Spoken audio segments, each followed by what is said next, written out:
not get nervous this time.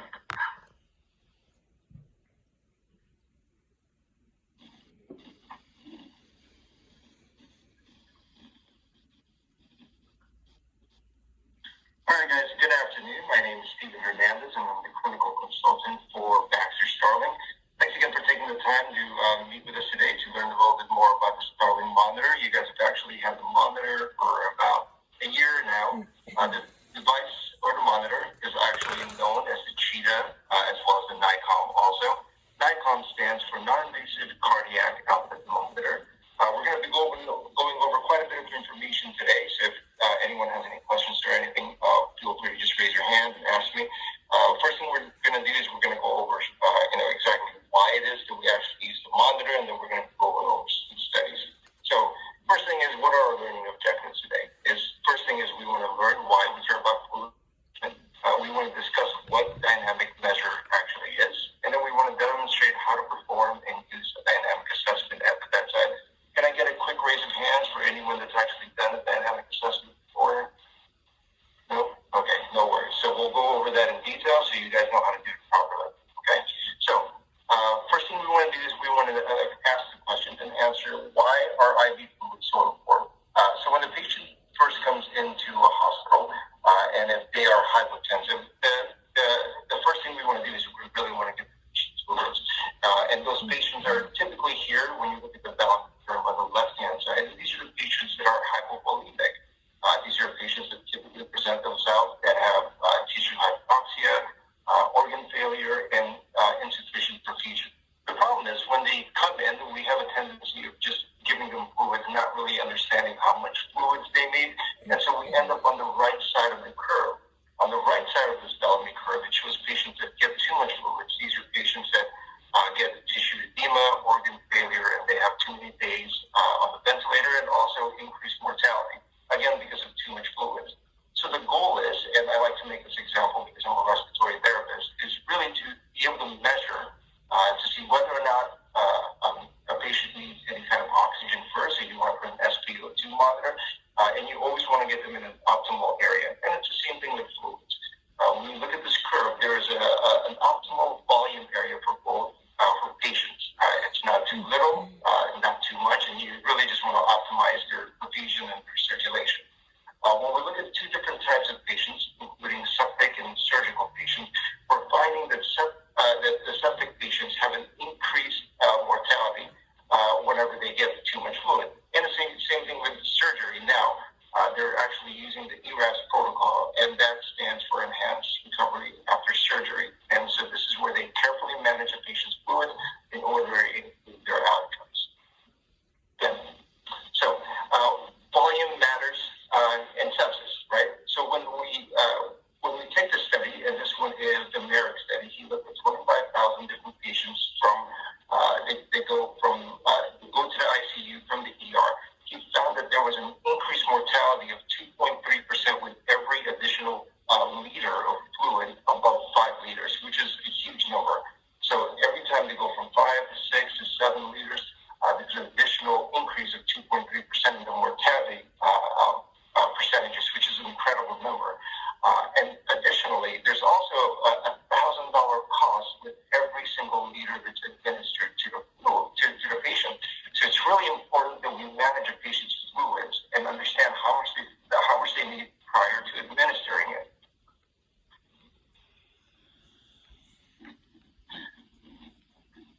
Again, in the 2013 Premier database, another 36,000 patients were actually used for this study. And they found that anytime the patient has any 5 liters during their day of surgery, there was increased mortality, including pulmonary and cardiac complications. And for patients that actually got 6 liters during their day of surgery, the mortality rate increased by 2%, and it was 5.6 versus 3.6. And we always ask ourselves, do patients really receive that many fluids or that much fluids when they enter a hospital? And the study actually shows that 21% of U.S. patients receive over 6 liters of fluid whenever they get surgery. So the answer was actually yes. So patients really do receive 6 liters and above, and an awful lot of them, almost 21%, to 1/5 of all patients. In the last 100 years, whenever we get fluids, we really want to know, whenever we're doing measurements, we really want to find out, are the patients responding to fluids? So going back to the early 1900s, we first depended on blood pressure, and we still do today. And blood pressure is a great indicator, but unfortunately it's static, and it's a very late indicator to see whether or not the patient is fluid responsive. In the 1950s, CVP became popular, and then pulmonary artery catheter, or also known as the Swan-Ganz catheter, entered the scene in the 1970s, and it was widely used for close to 30 to 40 years, until infection control issues really kind of slowed it down, and then now they're trying to find that it's not as accurate as they actually originally thought.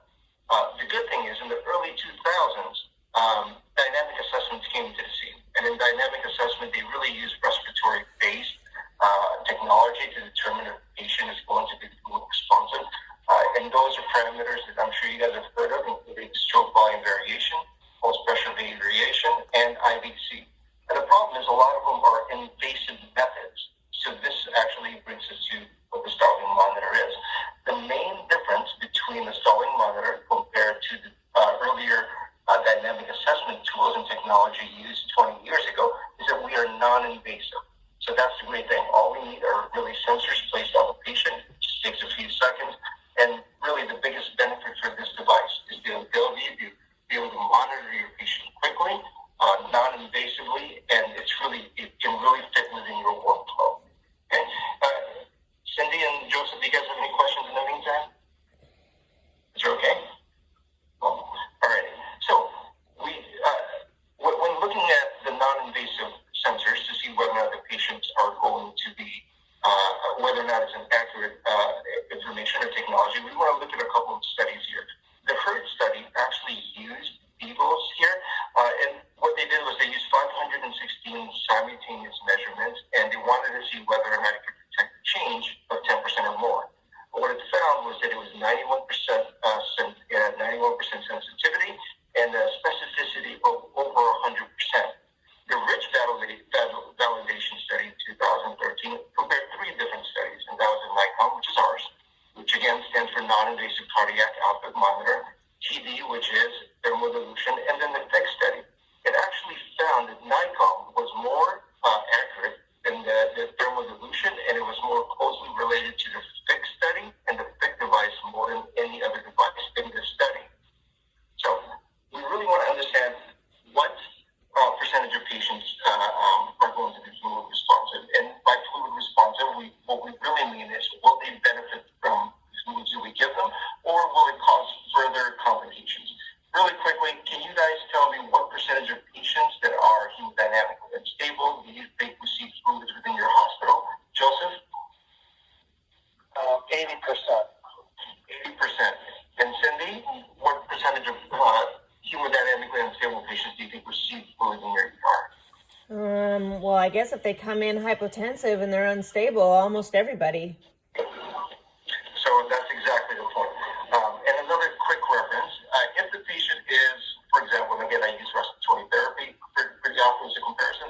If somebody's having respiratory issues, we need to determine whether or not it's an oxygenation problem or a ventilation problem. We don't intubate a patient simply because they might have some oxygenation issues. So you really want to have a measurement set. What this found in the Benzer study is that out of 2,200 patients studied here, and this is a retrospective study, it found that only 50%, that's right, only half of the patients that receive fluids are going to be fluid responsive. And you can see here that it was 50% fluid responsive, 2,200 patients, and what it found was from all the different methods of technology, it found that stroke volume or stroke volume change was actually the best indicator to see if the patient would benefit from those fluids. And this is actually a really fun study, and this is called the Lancet study. It was medical students in 1944. And what they did was they volunteered to be bled out to see what kind of changes they would have hemodynamically and what would be the best indicator for it. What they found is that when they were bleeding out, blood pressure actually has a way of being able to compensate for itself. So you can see that the blood pressure actually drops right here, and then it decompensates and goes up before it finally bottoms out. And the same thing with the heart rate. But what you'll see is the cardiac output. So stroke volume multiplied by the heart rate is your cardiac output, was the best indicator for it because the amount of fluids will start showing immediately. So while your body is in compensatory mode and trying to survive, other things and other factors within your body will tell you, hey, I actually need some help, and maybe I need some support now. And again, this study here really drives in that data. So for almost 70 years now, we've found that stroke volume and cardiac output are actually great devices or great ways to monitor if the patient is going to be responsive. So how do we actually put numbers and dollar amounts to this? So there was a KU study or Kansas University study where they measured dynamic measures in sepsis patients. What they did was they took in 200 patients and they divided them up. 100 in one side, the stroke volume group, and the other one was 91. So when the patients came in, they got their usual 30 mLs of fluids as part of their sepsis protocol. But from that point on, before they received any additional fluids and the reassessment was done, they were either stroke volume guided or just the usual care study. In that study, it found some pretty significant things. One was that they were able to reduce the fluid balance by 3.5 liters. They were also able to reduce their ICU length of stay by almost 3 days. The vasopressor medication that has long-term effects on the patient. There was a drop of 33 hours. Ventilatory hours or ventilation hours dropped by half, and the dialysis dropped by 13%, which is a significant amount. So 20% of the patients were on hemodialysis versus 6%, which is a huge amount. And again, this also validated that only 53% of those patients were actually fluid responsive. So how do we actually take that and put dollar amounts to it? And can you even calculate that? So what they did was they took national averages and they took fluid balance, length of stay, pressor stays, mechanical ventilation, and acute dialysis therapy, and CCRT, and they wanted to find out what the dollar amount was at, and it was a staggering $15,000. Now, do you think that your hospital would be able to benefit from an additional $15,000 per patient? And so from an administrative standpoint, that's a huge number. So from a hospital, you always want to look at two things, right?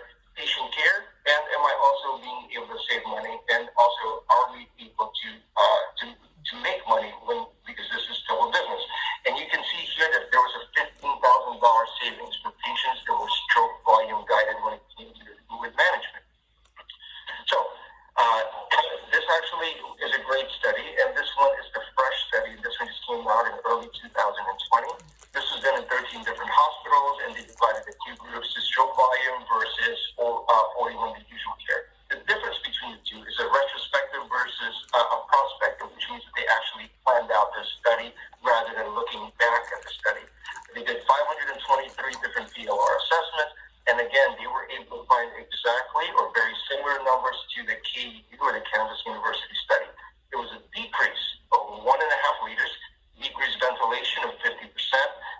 Again, there was a drop. In the earlier study, in the KU study, there was a drop of 13%, and here with the CRRT, there was another drop of 12.5%. And here's really the most important number, is that there was a 20% increase in patients that were being discharged home alive. And really, that is the end goal when we're taking care of a patient, is are they going to be able to go home alive? And there was an increase of 20% in that number. So they took that information and they again broke it down a little bit more. And again, the ventilator days, the ICU length of stays dropped, the ventilator days dropped, the pressures also dropped. And here's the number that we were talking about, the 20% drop in discharge. And also, there was an increase of 6.3 mortality. So there was a 6.3% drop in patient mortality simply by using stroke volume as a way to guide their fluid assessment before we actually gave them fluid. So now we are really seeing that fluid is an independent indicator when it comes to patient outcomes. So here is the Fedora study.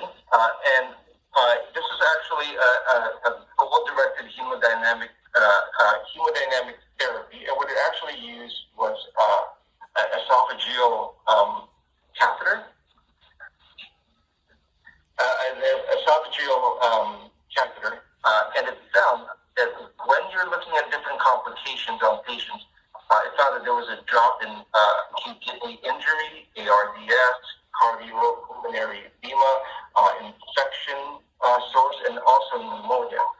So again, even though they didn't use Starling or Cheetah as their technology here, because stroke volume guided volume therapy is technology agnostic, you can see that simply by watching how much volume you give to a patient, it really increases the patient's it really decreases the patient's mortality and it increases the patient's patient outcomes. So how do we manage perfusion? So there's actually three ways that we manage perfusion. And the three different levels are really broken down to three. The first one is preload, then there's contractility, which is cardiac output, and then there's also afterload. In preload, what we're looking at really are fluids. So can we increase the patient's perfusion or circulation using fluids? Second one is cardiac output. In this scenario, we actually use inotropes. And then the last one is vasopressors. So we have three different levers, and so when we're having a perfusion issue, we really want to determine which one of these three do we need to be able to assist with the patient's perfusion. When we're looking at the passive leg raise, which again is an excellent diagnostic tool. Have you guys done a passive leg raise before? No? You have. Okay, so quick breakdown of it. It's actually a really easy but really great concept. And what you do is you have a patient sit up in a 45-degree angle and have that patient's blood pull towards their legs. And then what you do in the passive leg raise is you reverse it and have the patient's legs raised up in a 45-degree angle and have them auto transfuse back into their ventricle to see whether or not there's a stroke volume index. When they used an echo in both the passive leg raise as well as the bolus challenge, they can see that there was an increase in stroke volume rather quickly that shows that the patient would be improving their circulation simply by the patient's perfusion increased and improved when you're monitoring their stroke volume. 1 second, can I have a check? So how do we actually do fluid responsiveness? How do we assess it? We actually have three different ways. And the first one I kind of glanced over, but I want to go over it again. The first one is a passive leg raise. And these are really for patients that can tolerate it. So patients that have both legs, patients that are compliant, meaning they can listen to you, patients that are not in pain and probably not going to be moving around as well. Those are the patients that you will need to do passive leg raise. And we normally recommend that maneuver because number one, it's not invasive, and typically you don't need a patient doctor's orders for it, and it's reversible. If the patient can't tolerate it, meaning that they can't listen to commands, they can't be placed in a 45-degree angle sitting or with their legs raised in a 45-degree angle, or the patient is in pain, that's when you want to do a bolus challenge. And what you do with a bolus challenge is you're really mimicking what you do with a passive leg raise, but instead of using the patient's own blood, what you're doing is you're rapidly infusing either 250 mLs in 5 minutes or 500 mLs in 10 minutes or less. And the third way that we have is actually called trending therapy. And trending therapy are for those emergent situations where you don't really have time to do either a bolus challenge or a passive leg raise, but you really want to see whether or not the fluids that you're giving the patient are improving their circulation and perfusion. And what you do there is you really just watch their stroke volume and stroke volume index to see whether or not it's stable. Is it rising with the fluids that you're giving, or is it dropping, meaning that the patient is not being assisted by it and possibly causing more complications. And this down here is what's called the Frank-Starling law. And I know you guys probably heard about it or saw it years ago, but what I'm going to do is I'm going to go over it really quickly. So it's actually a pretty simple concept. Okay? What it really teaches you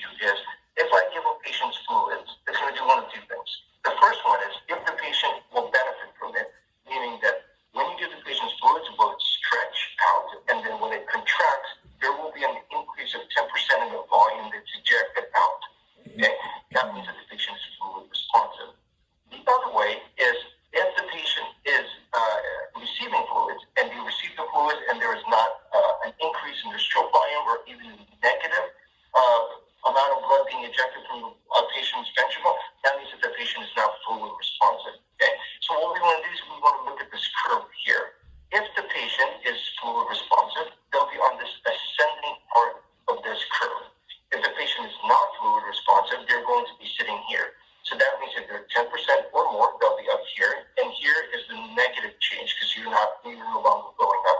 The way to think about it is really like a gas tank. Hey, do I have room to fill it up, or am I already topped off? And hey, you don't need to go to the gas station right now. We can still keep driving, right?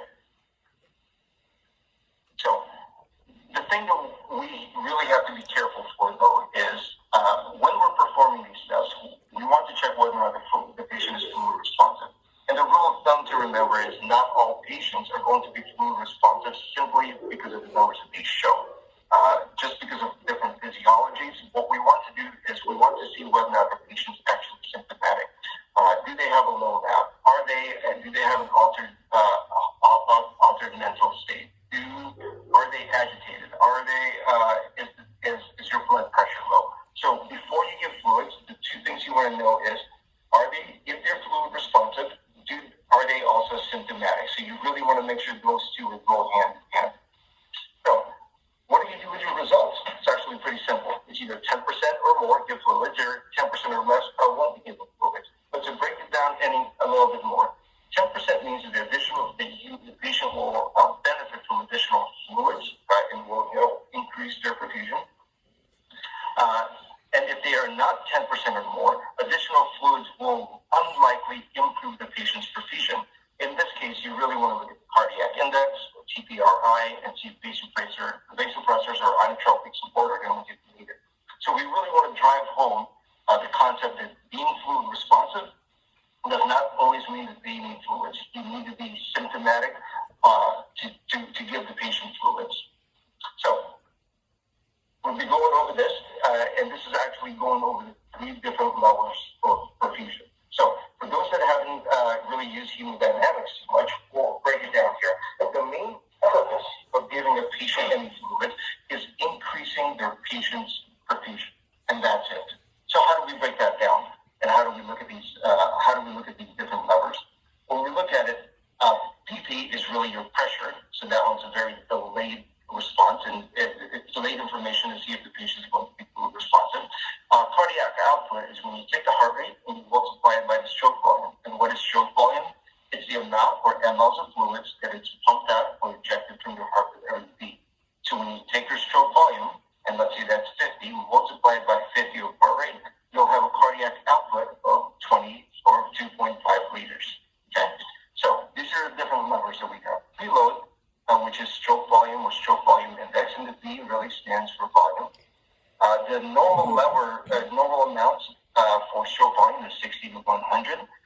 And then for stroke volume index, when we actually calculated and divided by the patient's body surface area, that's between 33 and 47. So how do we know whether or not the patient is going to be fluid responsive? And this is when we take in the things that we just talked about, which is a dynamic assessment.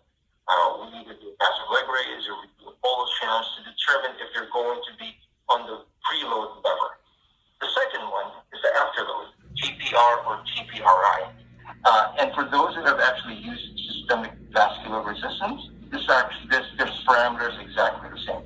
But this parameter is a parameter that's specific to Starling and Cheetah, and the parameters are actually measured here. TPR has an average of 800 to 1200, and TPRI normal levels are between 1970 and 2390. So what does that actually mean when we're looking at the numbers?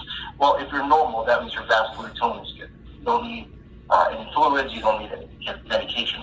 But if you're low, if you have low numbers, the lower the number is, that means that the patient is going to vasodilate. And what kind of patients are those? Those are your septic patients. And just to drive it home, the main reason that we're actually here is for your sepsis protocol, which we're going to go over in just a minute. And then the higher the number here, the higher the number is, meaning that the patient is basically restricted. So your vascular tone is really tight. Okay? The third lever, contractility, cardiac output, or cardiac index, and C is for contractility. This is when we actually use anatropes to assist with the patient's contractility or pump pressure whenever we're circulating the patient's perfusion. Any questions at all in the hemodynamics portion, Joseph or Cynthia? No? Good. Thank you. So, going back to exactly why Starling monitor was actually purchased for your hospital, is because it's going to be part of your sepsis protocol moving forward. the hemodynamics part of it in sepsis first. First, when a patient presents itself in your ED, the patient's going to have an infection. And it's either going to be a urinary tract infection, pneumonia, bacteria, it even might be a virus. After that, the patient goes into an inflammatory state. After the inflammatory state, there's a release of vasoactive materials and toxins into your patient's blood. And what this does is on septic patients, you now have vessels that are vasodilated. When this happens, the fluid actually begins to leave your fluid. This is exactly why you give those 30 mLs of fluid to your patient, because you're trying to help increase the perfusion and you're trying to replace the fluids that are lost. What happens when you're vasodilated is now your blood pressure drops. The heart tries to compensate for your fluid loss by increasing its heart rate. And then as the fluids continue to leak out of the blood pressure, the pressure drops even more. And then the cardiac output is not enough at that point for the metabolic demand. So this is when we start utilizing the CMS protocols for your sepsis bundle, because we really want to be able to help patients' lives, help save them.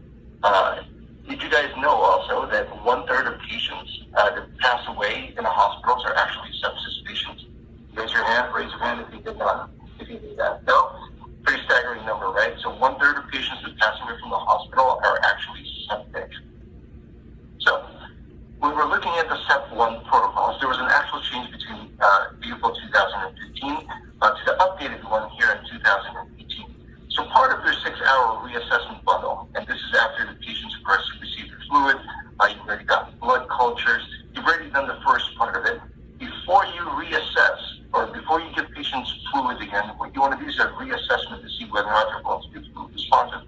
Part of CMS requirements actually says it here at the bottom, that you can now use a passive leg raise or a fluid challenge to determine if those additional fluids are going to be beneficial to the patients, or are they going to cause further complications. So again, this is exactly why we're here, because as part of your sepsis protocol, we're going to be utilizing the Starling monitor as part of your septic patients that come in through your ER, and going to be monitored in your ICU. So how does Starling help, and how often can it help with your sepsis protocols? The hospitals that actually use the Starling monitor have a percentage of 60% or more when it comes to your compliance, which is actually a really good number. Most hospitals are a little bit less than the 60%, and so this really helps with your bundle, with meeting your CMS guidelines and your protocols. And when you're doing the 3-hour bundle, when you're using the Starling monitor, it actually helps you do a couple of things. One is it gives you permission to give the patient fluids if they're CHF or if they're renal patients. And also in the 6-hour bundle, you can use the device as part of your reassessment when you're doing the PLR. So now going to the case studies. So what we have here is I'm actually going to be reading out to you the clinical scenario. The patient was in the OR. Anesthesia noticed that there was a drop in SVI, or stroke volume index, or SVAL, standing